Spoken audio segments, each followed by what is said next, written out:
Hello, welcome to Learning Curves. I'm Anastasia, and today I want to talk to you about the nightmare that was degrouting my kitchen and the okay job that was regrouting my kitchen, why this was so challenging for me and why it might not be for you. When we bought our house, I really liked a lot of the unique choices in the home that I never would have made because I am terrified to make unique choices. The kitchen was no exception. I liked that we had a few green cabinets here or there. I thought that was a bit of fun, but there was red grout and there were some red tiles, and I wanted to let the green cabinets kind of be our statement piece. So I knew I wanted to paint this backsplash. I got the Rust-Oleum tub and tile paint, and there are a lot of prep steps to ensure proper adhesion of that acrylic epoxy. As I'm prepping the backsplash, the grout is falling out. Not in chunks where it's like, oh, it's completely out, but like pieces of it are falling off. I went through and I patched a bunch of that with some spackling. So then sanding was the final step before like rinsing everything off, letting it dry, and then painting. So as I'm sanding,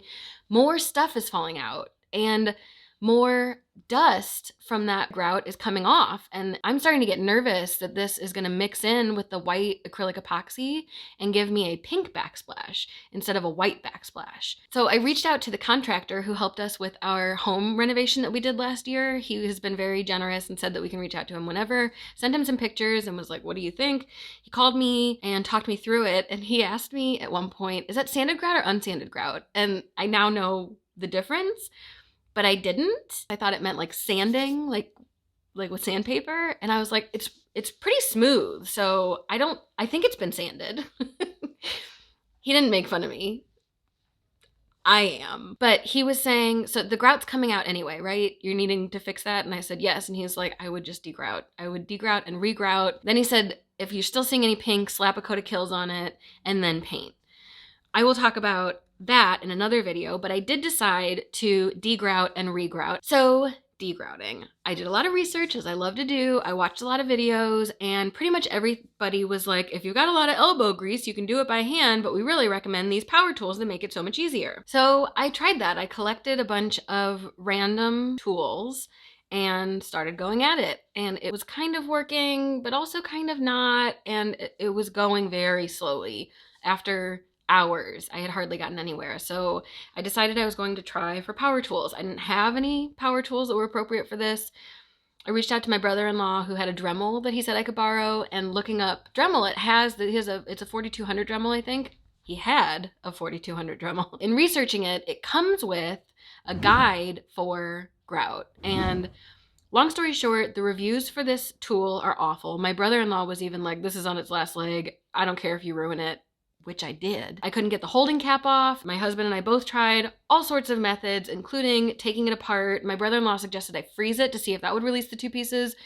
No, and that I think is what killed the Dremel. I actually at one point tried putting the bit in the Dremel and using it without the guide on it. The whole point of the guide is that it keeps the drill bit for the Dremel going too far in, so you're not gonna mess up your mortar. Anyway, Dremel didn't work out great, so back to hand tools. Our contractor, he recommended that we use power grout. I got ours from Menards. I decided, you know what, I'm just gonna take that trip to Menards, get the power grout, and see what other grout removal tools they have. I went with my daughter, and I'm gonna show you my favorite picture of her from when we went. She's so cute. Anyway, got a bunch of tools. I took my birthday off work. Oh no, my birthday was when I was actually gonna paint it. There was another day I took off work and I was like, I am removing the grout today.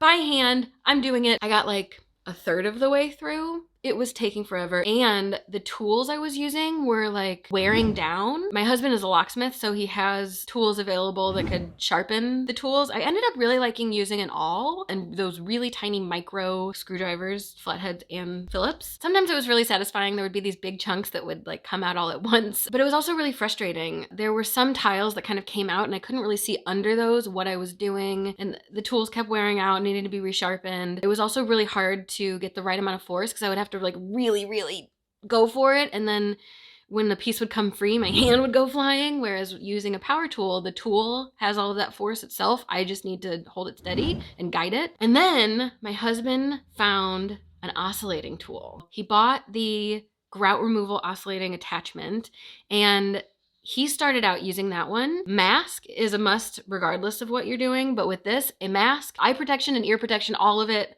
a must. It is so messy, but also kind of fun, but gets everywhere, but goes fast. My husband went for maybe 2 hours and he finished about a third or a half. And then I did the rest. And when I say the red dust got everywhere, I still have plant leaves that are covered in red dust. Upstairs, my husband just replaced the filters and 3 of them were red. Red, red, red. We absolutely should have like draped sheeting in the doorways. Didn't do that. Nope. Wish I would have known. But it did go a whole lot faster. That was really helpful. The problem is, again, we have some detailed tiles where the oscillating bit is, I don't know, 3 inches wide. And there would be areas where we don't have a 3-inch clearance, and because, you know, it goes like this. And if we only have an inch, like, well, it's going to hit the tiles and bust those up, and that's not great. So I still had to do some of it by hand, but that's when things really got moving. Got all that taken care of to a point that I was okay with, and I vacuumed all of the tiles everywhere to try and suck out as much of that grout as I could. I wiped everything down, and then regrouting really wasn't that bad. I was really happy to have the degrouting behind me because I was like, now I'm only making this better. This is the first time, this is the first day moment that I'm finished making this kitchen more of a mess. And now I'm going to be adding and improving. So grout. You can get pre-mixed grout. This power grout was not pre-mixed. It was just the powder. So I had to add water. You're supposed to get the consistency of about peanut butter. I thought that I was going to be able to go through this a whole lot faster, but I didn't. So I'm glad I didn't mix that much up at a time. You know, you have to mix it for 2 minutes and then let it set for 3 minutes and then mix it for 30 seconds, especially if you don't get the proportions right of the powder to water, and then you have to add more powder or add more water and then do the whole thing again. It can be pretty tedious, so it can be really tempting to mix a bunch at one time. But if you're not gonna go through that, it is really frustrating to have that grout start to dry out and be harder to work with. You're not really saving any time because it becomes so much harder to work with that you're wasting time trying to get it out. You would have spent that time mixing another batch. So I don't recommend mixing large volumes. Start off with a little bit, see how much you use, and then go from there. So I love grouting with a grout float. It smooths on so easily, but because the backsplash is like 1.5 feet tall most areas, and you've got square tiles and then you've got irregular tiles that come out another 1/4 inch from the wall than the other tiles, and then you've got a row of square tiles again at the bottom. You can't just smooth your grout float down because you've got to like also, you're supposed to spread the grout on at a 45-degree angle. So if these are your tiles, you spread it on this way and then you scrape it off at a 90-degree angle. Well, when you have tiles that are going this way and tiles that are going this way, 45 to the one is 90 to the other.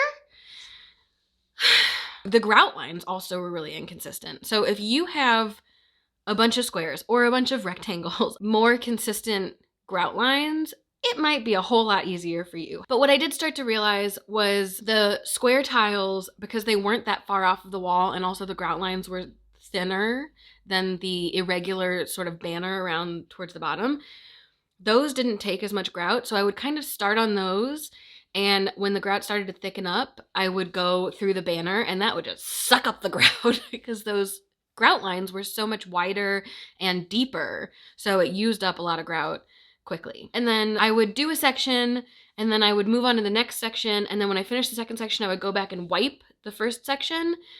And then I would do the third section, wipe the second section, fourth section, wipe the third section. So get a sponge, like the car wash big fluffy sponges. That's what our contractor recommended to us. Soak it with water, wring it out pretty well. You don't want it to be damp or soppy. And then wipe that at the 90-degree angle over your tiles. And that'll really help pull up a lot of the excess. It will also, something that was important to me, since I knew I'd be painting these tiles, I wanted to make sure that the grout lines weren't even with the tiles because you wouldn't notice much difference there then. So making sure that that sponge went over would pull just a little extra out of those grout lines to give me some dimension. So I think it turned out pretty nicely. I actually almost thought about leaving it, except for there were now red tiles, and without the red grout, those really didn't make sense. So I did paint it. There will be another video on that because that's still kind of in progress. That's it. Thank you so much for watching. I hope you learned something. If you like this video, please like this video and please subscribe. I'll see you next time. Bye.